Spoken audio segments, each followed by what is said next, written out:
말씀을 보겠습니다. 오늘 말씀은 사도행전 12장 1절에서 5절까지 말씀입니다.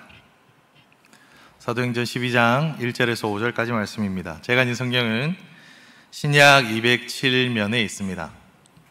사도행전 12장 1절에서 5절까지 말씀을 우리 한 목소리로 읽겠습니다.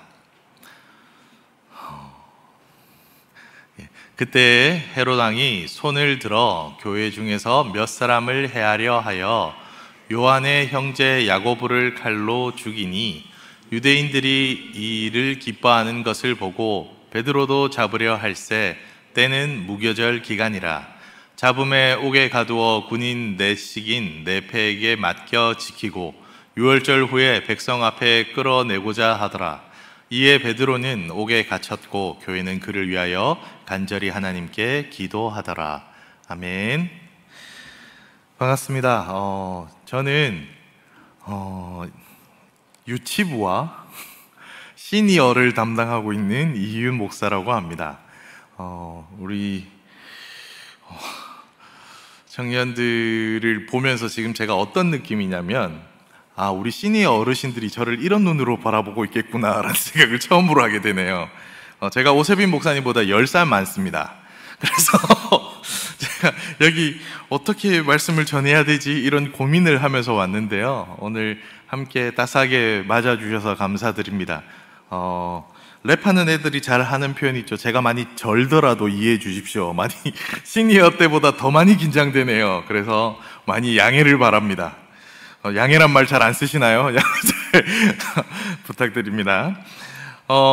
오늘 저희는 우리 청년부에 제가 처음에 설교를 하러 오면서 뭐에 대하여 고민을 했는지 아십니까? 누구한테 물어봐야 되는지를 모르겠더라고요. 오세빈 목사님이 물으셨는데 임원 누구한테 얘기해야 됩니까? 그러니까 다 갔대요. 같이 인도네시아로 갔대요. 그래서 어느 분에게 얘기를 해야 될지 몰라서 고민했던 기억이 납니다. 그럼에도 불구하고 우리 함께 우리 청년들이 그래도 금요기도회 때 봤던 분들, 시니어 예배 때 함께 했던 분들이 저한테 목사님 괜찮습니다, 그냥 하시면 됩니다 라고 저를 안심시켜 주셔서 되게 두렵고 떨리는 마음이었는데 편히 왔던 것 같습니다. 오늘 저는 이미 잘 알지만 선교에 대해서 한번 얘기를 해보려 합니다. 선교는 뭘까요? 가서 전하면 선교일까요? 아니면 우리가 무엇을 해야 할까요? 그것에 대해 고민이 됩니다. 지난 금요일에 담임 목사님과 우리 청년들이 먼저 1차로 출발했고 2차로 출발할 때 의료 선교로 또 우리 청년들도 함께 간 분들이 몇 분 계시더라고요. 뭐 미용 봉사라든지 이렇게 해서 그리고 우리 엑츠 친구도 몇 분 해서 같이 의료 선교 갔던 분들을 봤습니다. 그렇게 인도네시아로 선교를 떠났습니다. 그렇게 다 보내고 이제 우리가 남았습니다. 지난주 오후 예배 때 오후 예배 시간에 우리가 파송식을 한다고 또 여기를 다 치웠다가 이렇게 오고 했던 기억들도 납니다. 그렇게 해서 앞에 보내고 다 보냈지만 우리는 또 기도하고 고민해야 합니다. 왜냐하면 선교는 현장에 나아간 이들만이 하는 게 아니더라는 거죠. 선교는 그들만 하는 거룩한 사역이 아닙니다. 우리는 모두가 다 주님 안에 하나님의 선교를 감당해야 될 동역자들입니다. 오늘 말씀 12장 내용을 전체를 가지고 저는 오늘 말씀을 좀 나누어 보려 합니다. 12장 전체의 내용은 이런 내용입니다. 말씀의 배경을 이야기하면 이런 거예요. 예수 그리스도께서 이 땅에 오셔서 이제 승천하시고 난 뒤에 이제 이 땅 가운데 초대 교회가 시작이 됩니다. 그래서 교회들이 시작되고 기독교가 급속도로 퍼져나가기 시작합니다. 많은 이들이 하나님의 복음을 들고 이적을 경험하게 되고 하나님께로 돌아온 일들을 경험합니다. 그런데 이때 헤롯 왕이, 그 전까지 헤롯 왕이 예수님 시대 때 잠깐 나오고 그 이후로 헤롯 가족들이 다 안 나와요. 헤롯 왕이 여러 명 나오는 거 아십니까? 성경에 분봉왕 헤롯이 있고 헤롯 대왕이 있고 뭐 헤롯 안티파스가 있고 뭐 이렇게 있습니다. 어찌되었건 그 계열의 에돔 계열의 왕들, 그러니까 유대 땅을 다스리고 있었는데 그것도 자기들이 잘해서 다스리는 것이 아니라 그 위에 로마에서 파송받아서 그래서 온 사람들인데 얘들이 처음으로 간을 봅니다. 헤롯 왕이 어떻게 하냐면 사실은 큰 일이죠. 12사도 중에 한 명인 야고보를 죽입니다. 혹자들 가운데는 야고보가 혹시 나이가 제일 많지는 않았을까? 이렇게도 보기도 해요. 왜 하필이면 야고보였을까? 라는 얘기들이 있거든요. 그래서 야고보가 죽임을 당합니다. 그리고 분위기를 싹 봤는데 괜찮은 거예요. 보통은 이런 일이 일어나면 난리가 날 거 아닙니까? 사람을 왜 죽였니부터 유대들이 사내들인 공의회나 막 이렇게 해야 되는데 안 그런 거예요. 오히려 분위기가 이거 응원하는 분위기 같은 느낌이 살짝 드는 겁니다. 그래서 어떻게 하냐면 이제 헤롯이 좀 더 과감한 선택을 합니다. 여론을 의식하고 힘을 얻으려고 더 큰 걸 해버립니다. 베드로를 잡아버립니다. 베드로를 잡았다는 건 어떤 의미냐면 그 천주교에서는 일대 교황을 베드로로 봅니다. 이렇게 설명하면 제일 세더라고요. 베드로의 위치가 어느 정도냐? 천주교에서는 일대 교황을 베드로로 봅니다. 그러니까 베드로를 잡았다. 이건 그 당시 예수 그리스도를 믿는 사람들 중에 이거는 완전 무너졌다라는 느낌 들 정도의 걸 한 겁니다. 젠가로 생각하면 제일 중요한 걸 빼버린 거예요. 이거는 완전히 무너지는 것밖에 안 남을 정도의 걸 해버린 겁니다. 그런데 한 가지가 더 있습니다. 여론을 의식해서 잡았다 그랬잖아요.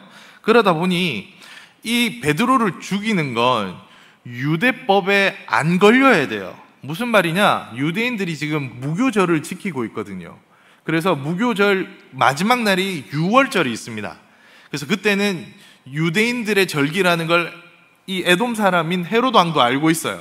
그래서 괜히 이때 잘못 건드렸다가 역풍 불 수 있으니 잡아놨다는 걸 보여주고 6월절이 지나면 처형하려고 지금 준비를 한 겁니다. 그게 여기까지 상황이에요. 그럼 이 상황에 교회는 무엇을 선택하느냐? 예수님이 잡혔던 날을 생각해 봅시다. 예수님이 잡혔던 날에 십자가에 못 박혀 돌아가시던 그날에 12제자와 그 다음에 보통은 500의 형제들이 있어요. 그리고 수많은 무리가 예수 그리스도를 따라왔었습니다. 그 사람들은 어떻게 했느냐? 다 도망가요. 예수님이 잡히던 날에. 그래서 사실은 헤롯 왕도 그걸 노렸어요. 이제 베드로를 잡았으니 얘들도 이제 그런 이제껏의 역사가 있으니 다 도망가겠지, 내지는 와해되겠지라고 생각했습니다. 그런데 교회는 그런 걸 선택하지 않습니다. 교회는 무엇을 선택하느냐? 함께 다 같이 모여서 기도하기 시작합니다. 그리고 베드로가 투옥된 그날 밤에 주의 사자가 나타나서 자고 있던 베드로를 깨웁니다. 여기서 베드로의 상황을 보시면 얼마나 대단한 사람인지를 알 수 있습니다. 야고보는 죽었잖아요. 지금 죽을 사람이 여기서 자고 있다는 겁니다. 이건 뭘 의미하냐면 이 사람이 죽으나 사나 주님을 따르는 사람이라 자신이 잡히는 거에 별 감흥이 없다는 거예요. 괜찮다는 거예요. 나 죽어도 교회가 무너지지 않는다는 확신을 가진 사람이었다는 겁니다. 그 베드로가 어찌되었건 누워 있는데, 그래서 오늘 말씀을 보면 주의 사자가 그를 차서 깨웠다고 돼 있어요. 그래서 걔가 일어나서 베드로가 밖에 나오고 생각을 보니 자기가 지금 감옥에서 나왔다는 걸 알게 됩니다. 그래서 어디로 가냐면 요한의 어머니 마리아의 집으로 갑니다. 마가의 다락방이라고도 불리는 그곳으로 갑니다. 그리고 거기서 모든 이들이 기도하고 있음을 발견하게 됩니다.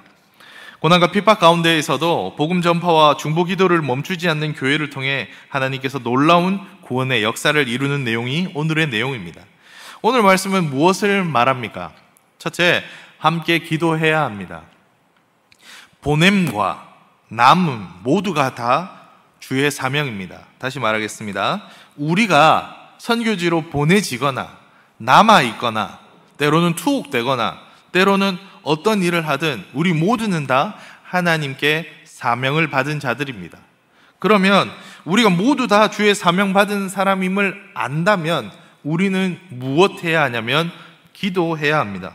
오늘 말씀 1절에서 5절까지의 말씀을 보면 헤롯 왕이 잔혹하게 엄청나게 핍박을 하는데 그 와중에서도 교회가 선택한 것은 단연코 무엇이었냐면 기도였습니다. 교회는 고난 속에서 남아있던 자들은 더욱더 똘똘 뭉쳐서 하는 게 있는데 그것이 무엇이냐면 기도입니다. 예전에는 예수님이 잡히던 날에 누구 하나 할 것 없이 다 도망갔다면 이제는 이 일이 나의 일로 생각하고 베드로가 잡혔으나 이 일이 그냥 베드로만 잡힌 것이 아니라 꼬리 자르기로 자르는 것이 아니라 우리의 일로 생각하고 기도하기 시작했습니다. 갈라디아서 6장 2절의 말씀을 보면 형제의 짐을 함께 지는 삶을 사는 자들이 교회라고 말합니다. 그러니까 우리가 함께 하는 것이 공동체이며 교회입니다. 야긴 보아스는 한 사람 한 사람이 다 야긴 보아스이며 또한 함께 모이는 우리가 야긴 보아스입니다. 그러므로 어려움이 있거나 어디를 가거나 무슨 일을 할 때 저들만 가는 것이 아니라 그 임원들만 하는 것이 아니라 우리 모두가 함께 해야 한다는 겁니다. 무엇으로요? 기도로 말입니다. 오늘의 말씀이 사도행전 12장입니다. 근데 16장을 보면 오늘 말씀보다 좀 더한 일이 나옵니다. 사도행전 16장 25절을 보면 어렸을 때 교회를 다니던 친구들이라면 들어봤을 바울과 실라 이야기가 나옵니다. 바울과 실라가 귀신 들린 여인이 복음 전하는데 계속 그걸 막는 거예요. 틀린 말을 하진 않습니다. 옳은 말을 합니다. 당신들이 전하는 복음이 무엇인 줄 압니다. 당신들은 살아 역사하시는 그리스도를 전하지 않습니까? 이러면서 소리를 지르는 겁니다. 그래서 듣다 안 돼서 귀신을 내어 쫓아줍니다. 그럼 한 영혼이 살았잖아요. 그런데 그것 때문에 바울과 실라가 잡혀갑니다. 그리고 그냥 잡혀가는 것이 아니라 핍박당합니다. 핍박당했다는 건 로마 당시로 얘기하면 매질을 당하는데 죽기 직전까지 매질했다는 것을 알 수 있습니다. 그런 상황이 됩니다. 그때 바울과 실라가 그러면 억울하게 그렇게 두드려 맞은 후에 무엇을 한 줄 아십니까? 기도합니다. 그리고 기도했을 때 놀라운 일을 경험하게 됩니다. 함께 세워가는 선교는 그러므로 위로는 하나님께로 함께하는 선교라는 것을 기억하면서 가는 겁니다. 왜 기도하냐면 우리가 하나님께 은혜를 구하고 힘을 구해야 되기 때문입니다. 선교의 첫 걸음은 누구한테 얼마나 많이 전하느냐, 얼마나 많이 사람들이 반응하느냐, 얼마나 많이 돌아오느냐가 중요한 것이 아닙니다.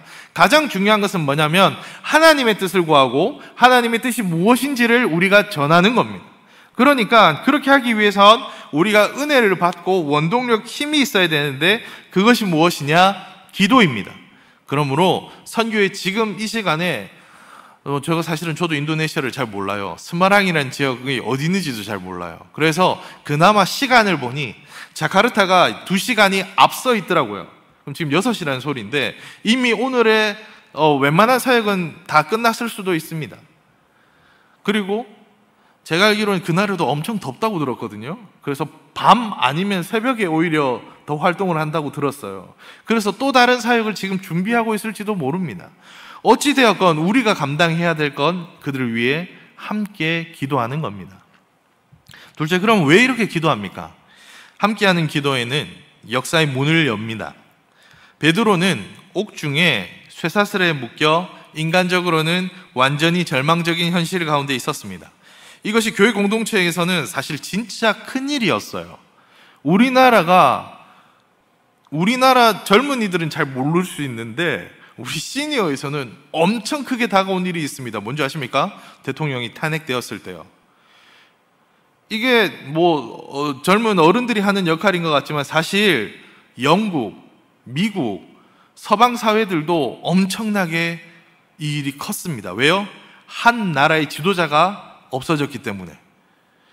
그래서 새롭게 뽑는 일이기 때문에 이게 되게 큰 일이더라고요. 오늘 지금 우리 청년부에 엄청나게 큰 일이잖아요. 오세빈 목사님이 없으니까 지금 제가 온 거 아닙니까? 그런 큰 일이에요. 지도자가 없는 거예요. 그보다 더 큰 일 하나 더 있죠. 담임 목사님도 같이 가셨잖아요. 그래서 지금 대외 설교도 하고 지금 하는 거 아닙니까? 사실은 이게 엄청나게 큰 일이거든요.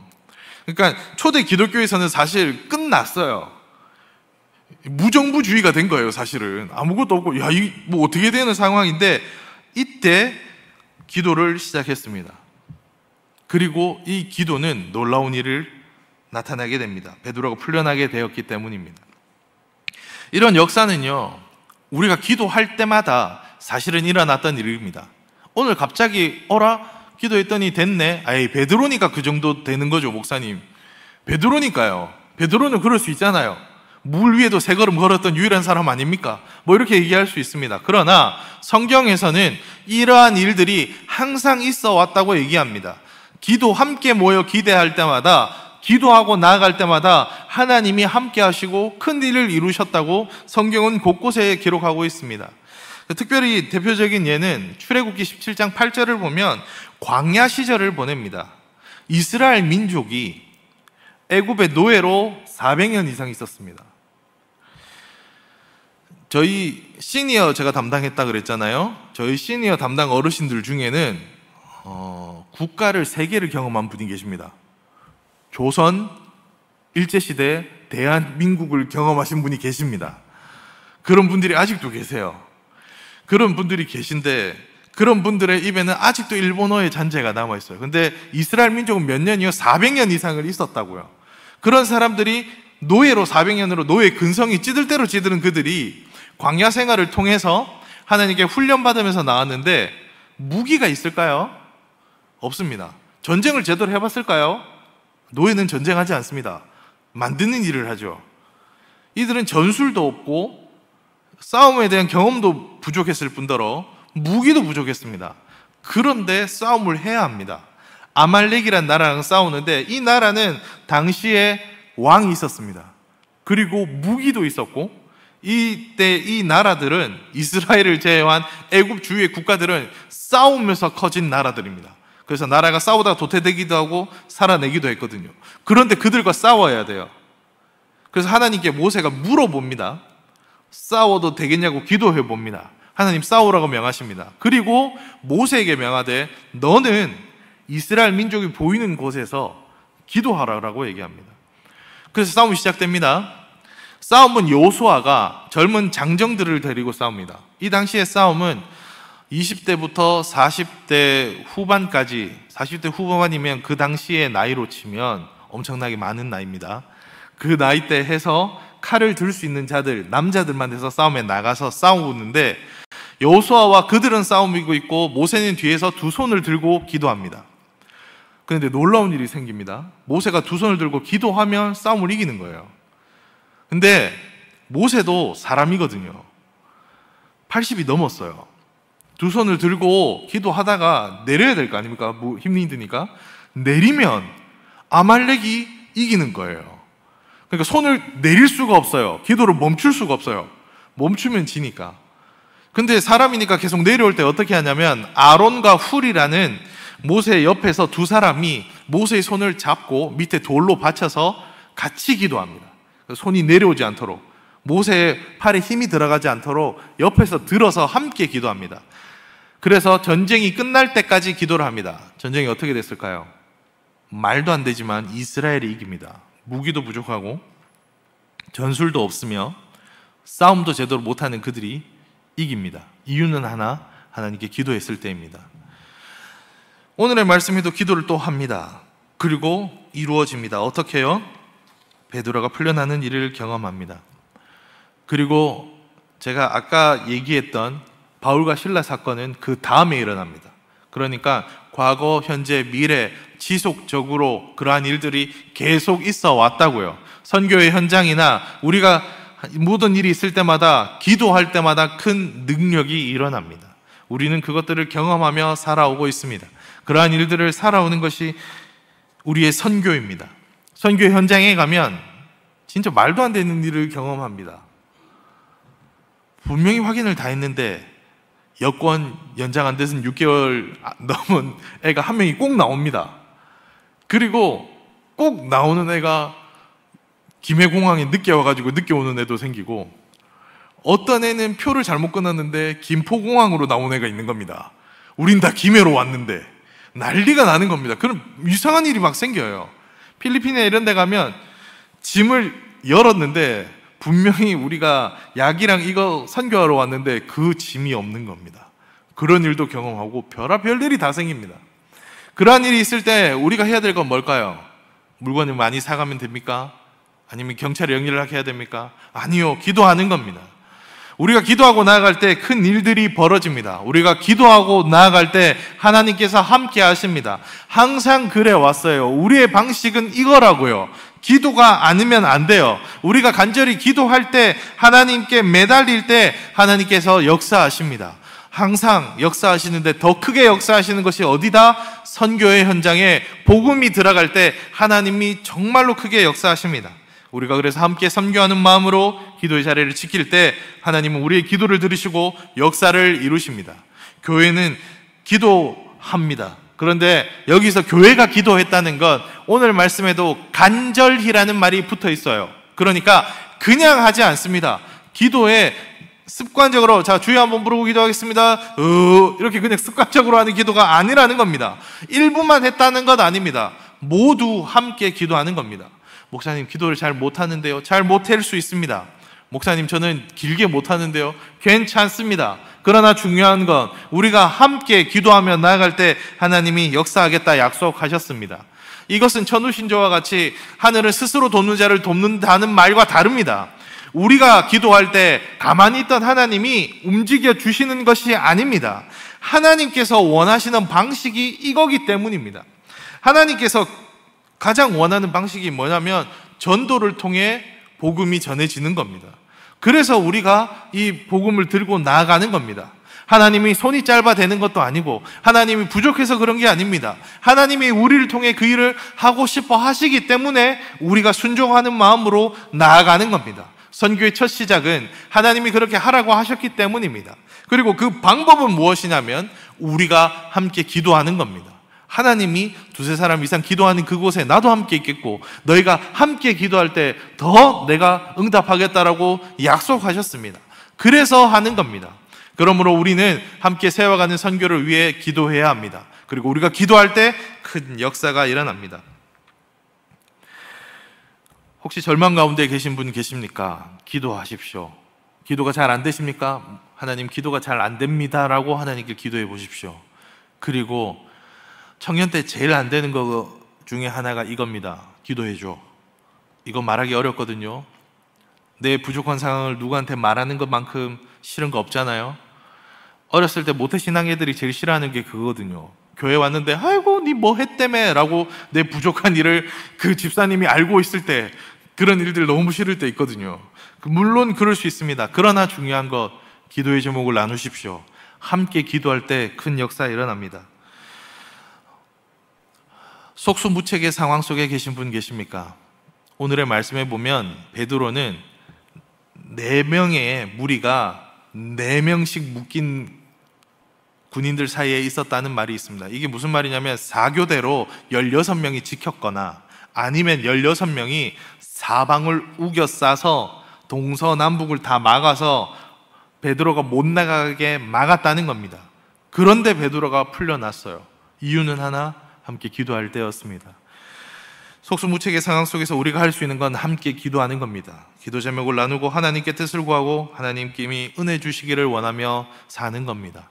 우리 야긴 보아스 청년회 때 사실 청년회 때 제일 고민이 많거든요. 가장 힘들고요. 이럴 때 기도하며 나아가십시오. 그리고 함께 기도하며 나아가십시오. 하나님이 반드시 복 주실 것입니다. 셋째, 우리는 더욱 예배에 힘써야 합니다. 함께 세우는 공동체, 그 증인으로 살아갈 때 우리는 더욱 예배를 힘써야 합니다.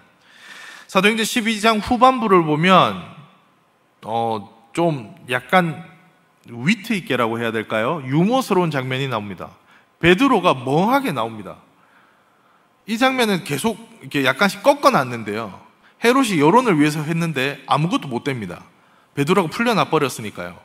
오히려 헤롯이 나중에는 군인들 지키던 군인들 다 죽고 헤롯도 죽습니다. 오늘 말씀은 그렇게 끝이 납니다.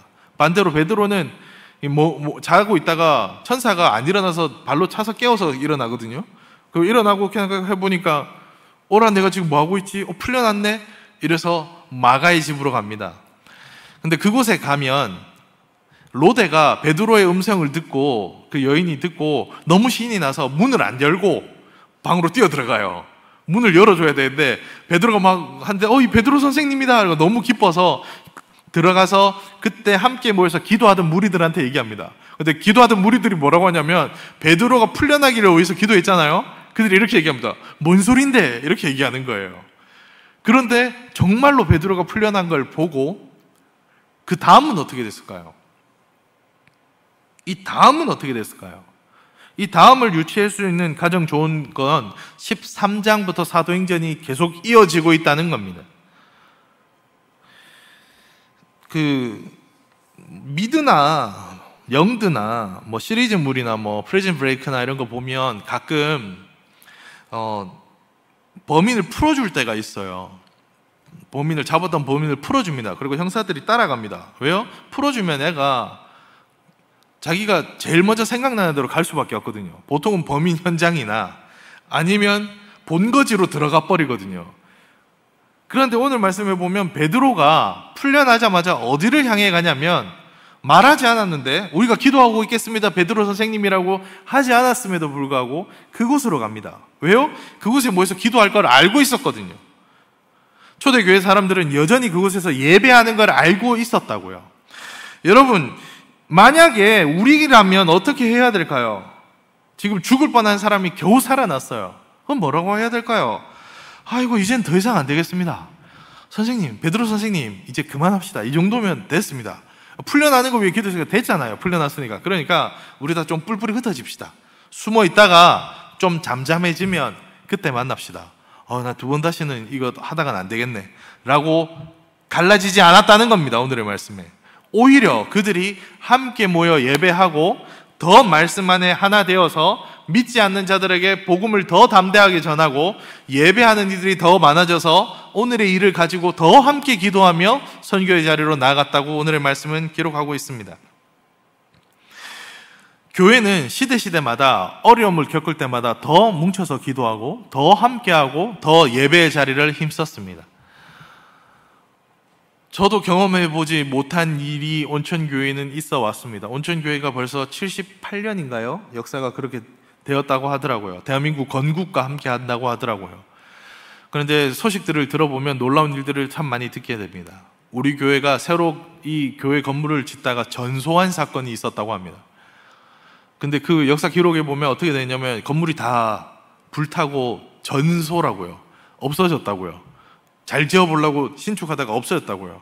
그래서 무엇 하냐면 이 온천교회가 야 이제 하지 맙시다. 이 하다가 더 문제되거나 합시다. 이 막 그냥 있읍시다가 아니라 전소한 그곳에서 예배를 시작합니다. 그리고 다시금 예배 자리가 더 나아갑니다. 여기 계신 분들은 코로나를 경험하신 분들이 있을 줄 압니다. 학생 때 있었던 분들도 있을 것이고 회사에서 코로나 때문에 이직을 한 분도 있을 것이고 참 많은 일들이 있었습니다. 그때 우리 청년들이 얼마나 큰 힘들을 감당하는지 전 알고 있습니다. 우리 청년들이 예배를 세우기 위해 참 많은 영상들을 찍고 예배를 세우기 위해 홀리파이어로 열심히 기도하고 함께 교회를 위해 기도하며 예배의 자리를 굳건히 지켰던 그 모습을 기억합니다. 온천교회가 그러했습니다. 아니 여러분도 그렇게 하지 않으셨습니까? 그렇다면 이 예배의 자리를 계속 지켜주십시오. 지금처럼요. 이런 공동체가 어디 있습니까? 담당 교육자가 없습니다. 중고등학교 때면 상상도 할 수 없는 일 아닙니까? 담임이 없습니다. 야자는 째야죠. 근데 여러분 지금 다 앉아 계시잖아요. 이 놀라운 일 아닙니까? 교장 선생님도 가셨답니다. 이건 시험 치고 무조건 튀는 타이밍 아닙니까? 그런데 지금 이 자리를 다 챙기신 여러분 왜 앉아 계십니까? 예배 드리기 위함 아닙니까? 오늘 반주자나 여러 몇몇 분들은 제가 지금 움찔움찔하는 이유는 이미 제 설교를 1, 2, 3부 때 한 번씩 들으신 분들이 몇 분 계시거든요.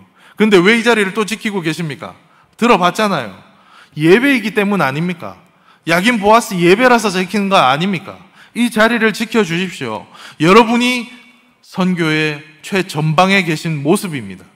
여러분이 지금 하고 있는 이것, 함께 기도하고 하나님의 은혜를 구하고 예배의 자리를 계속 지켜나가는 것, 이것이 선교의 모습입니다. 보냈다고 끝이 아니라 이제 갔으니까 다음 주 금요일에 오면 물어봐야지 선물 안 사오나 이런 거 말고 우리가 할 수 있는 건 이 자리를 지켜가며 기도하고 나아가는 겁니다. 말씀을 묻겠습니다. 사랑하는 온천교회 야긴 보아스 성도님들, 단기 선교팀을 보내고 남은 우리를 뒷자리의 선자로 생각하지 말아 주십시오. 뒷방 늙은이처럼 뒷짐지면 이제 보냈으니까 됐다, 우리 이만큼 해줬으면 됐지가 아니라 우리가 최전방입니다. 우리가 출발점이라고요. 우리의 기도와 예배가 선교의 출발점이 됩니다. 그래서 돌아오면 더 열심으로 예배 자리를 풍성히 해 주십시오. 더 은혜 받음을 가지고 나아가십시오. 수련회 후에 선교도 하고, 그리고 이 뜨거운 여름에 이 가장 졸릴 시간에, 가장 피곤함에 함께 모이신 우리 야긴 보아스를 축복합니다. 기도에 힘써 주십시오. 그리고 기도하되 의식적으로 그냥 하는 기도 말고 하나님의 은혜를 구하며 기대하며 나아가십시오. 함께 기도해 주십시오. 그리고 예배의 자리를 지켜주시고 우리 액츠 아이들이 올라올 때 이 이야기를 해주며 함께하는 공동체 됨을 나누어 주십시오. 복음 전파의 여정에 오늘도 함께 세워가는 선교 공동체로 하나님께 온전히 쓰임받는 우리 야긴 보아스 형제 자매 되기를 소망합니다. 끝난 겁니다. 아멘 한 번만 해주세요. 자, 다시 할게요. 복음 전파 여정에 오늘 함께 세워가는 선교 공동체로 하나님께 온전히 쓰임받는 우리 야긴 보아스 형제 자매님들 되시기 바랍니다. 아멘. 우리 한번 기도하고 찬양하고 봉헌 시간 가졌으면 좋겠습니다. 우리 조금 시간이 갔지만 우리 지금도 열심히 사역하고 있을 우리 인도네시아에 있는 우리 선교원들을 위해 기도합시다. 멀리 그 땅에서 힘들게 사역하고 있을 우리 단기 선교 팀들을 위해 찬양 사역으로, 그리고 의료 사역으로 갈 그들을 위해 우리 함께 기도합시다. 우리 한번 주여 한번 크게 부르고 기도하겠습니다. 주여!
바다 덮음같이 찬양하겠습니다. 물이 바다 덮음같이, 물이 바다 덮음같이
때에 고민 많고 참 많은 일들이 있는데 그 중에서도 하나님께 가장 귀한 건 모아 두 손 들어 드립니다. 하나님 홀로 영광 받아 주옵시고 이 청년의 때에 기도하며 말씀으로 살아가는 우리의 청년들 붙들어 주옵시고 영육간에 더욱 강건케 하여 주옵소서. 주님, 예물을 주님께 올려드립니다. 홀로 영광 받아 주옵소서. 오늘도 살아 역사하실 예수 그리스도 이름으로 기도합니다. 아멘. 하나님의 복을 받읍시다. 우리 주 예수 그리스도의 은혜와 하나님의 사랑과 성령의 교통하심이 함께 세워가는 선교를 담당하기를 소망하는 온천교회 야긴 보아스 청년들 머리 위에 항상 함께 있을지어다. 아멘.